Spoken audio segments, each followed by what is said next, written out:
अस्सलाम वालेकुम viewers, welcome to my YouTube channel. आज की वीडियो देखने के बाद 10 कंसेक्यूटिव नंबर्स को ऐड करना आपके लिए बहुत आसान हो जाएगा। कंसेक्यूटिव नंबर्स वो नंबर्स होते हैं जो लगातार हों, जैसे कि 96, 97, 98 इस तरह से। तो वीडियो को स्टार्ट करते हैं। इस एडिशन ट्रिक की एक कंडीशन है, वो ये कि इस तरीके से ऐड करने के लिए 10 कंसेक्यूटिव नंबर्स होने चाहिए, यानी कि 10 लगातार नंबर्स हों तो आप इस तरीके से ऐड कर सकते हैं। क्वेश्चन नंबर 1 में मैंने 96 से लेकर 105 तक 10 कंसेक्यूटिव नंबर्स लिए हैं।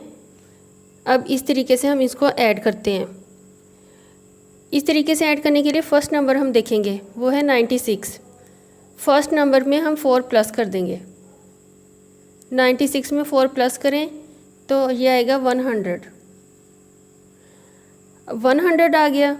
अब इसके लास्ट पे 5 लिख देंगे तो आंसर कंप्लीट हो जाएगा, यानी कि इन तमाम नंबर्स को हम प्लस करें तो आंसर ये आएगा। सिर्फ फर्स्ट नंबर में हमें 4 प्लस करना है, उसे आंसर में लिख देना है और लास्ट पे 5 लिख देना है। नेक्स्ट क्वेश्चन में मैंने 771 से लेकर 780 तक 3 डिजिट वाले नंबर्स लिए हैं। फर्स्ट नंबर में 4 प्लस करेंगे, ये हो जाएगा 775। अब लास्ट पे 5 लिखेंगे तो आंसर कंप्लीट हो जाएगा। इन तमाम नंबर्स को प्लस करें तो ये आंसर आएगा।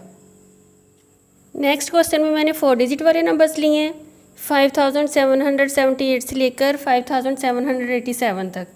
फर्स्ट डिजिट में 4 प्लस करेंगे, आंसर आएगा 5782। लास्ट में 5 लिखेंगे तो आंसर कंप्लीट हो जाएगा। इन तमाम नंबर्स को प्लस करें तो ये आंसर आएगा।